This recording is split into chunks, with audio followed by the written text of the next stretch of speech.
नमस्कार, मी नेहा। आज आपण करणार आहोत पावभाजी।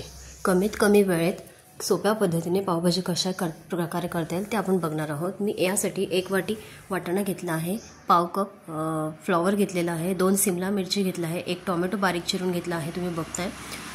त्याचप्रमाणे मी 2 बटाटे घेतले आहे मध्यम साईजचे आणि 2 छोटे साईजमधले गाजर चिरून घेतलेले आहेत। हे सर्व मी स्वच्छ पाण्याने आधी धुवून घेतलेलं आहे आणि त्यानंतर मी आता एका कुकरच्या भांड्यामध्ये हे सर्व मिश्रण टाकत आहे आणि हे सर्व आपण जे मिश्रण केलेलं आहे ते मी कुकरमध्ये ठेवून त्याला वाफ देऊन घेणार आहेत। यासाठी मी 3 शिट्ट्या कुकरच्या घेणार आहेत।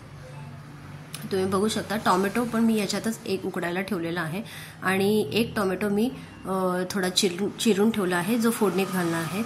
तर या भांड्यामध्ये आपण जेवढं भाज्या बुडतील एवढंच पाणी ओतणार आहोत। तुम्ही बघू शकता मला यासाठी सव्वा ग्लास पाणी लागलेलं आहे ते।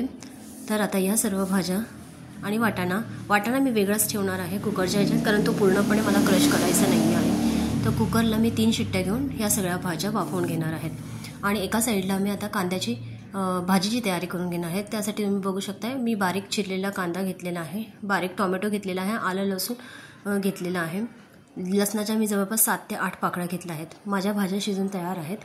तुम्ही बघू शकता भाज्या स्वच्छ व्यवस्थित छानपैकी शिजल्या गेल्या आहेत।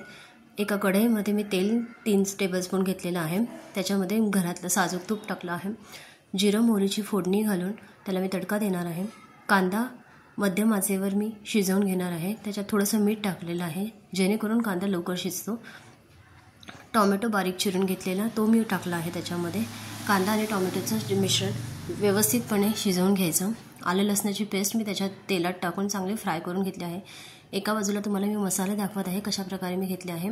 धन्याची पावडर मी 1.5 टेबलस्पून घेतलेली आहे, लाल तिखट 1 टेबलस्पून, हळद हिंग अर्धा टेबलस्पून आणि पावभाजी मसाला 2 टेबलस्पून मी घेतलेला आहे। हे सर्व मसाले मी आता तेलामध्ये परतत आहे।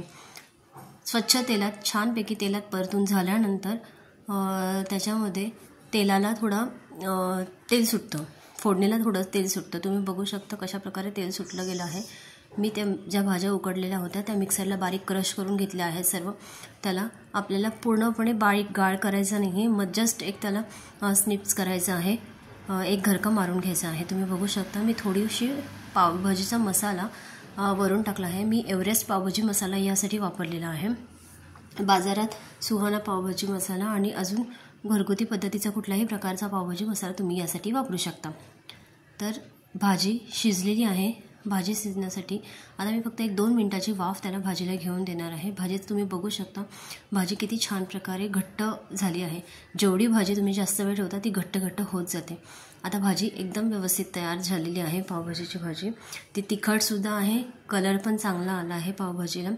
ही रेसिपी एकदम कमी वेळात लवकर होते।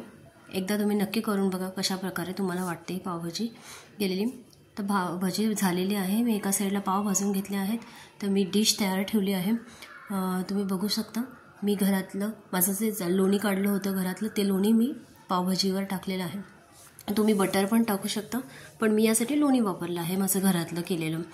तर अशा प्रकारे माझी पावभाजी छान तयार आहे। जर तुम्हाला व्हिडिओ आवडला असेल तर लाईक शेअर आणि सबस्क्राईब करा आणि मला नक्की करून सांगा की कशी वाटली तुम्हाला ही पावभाजी।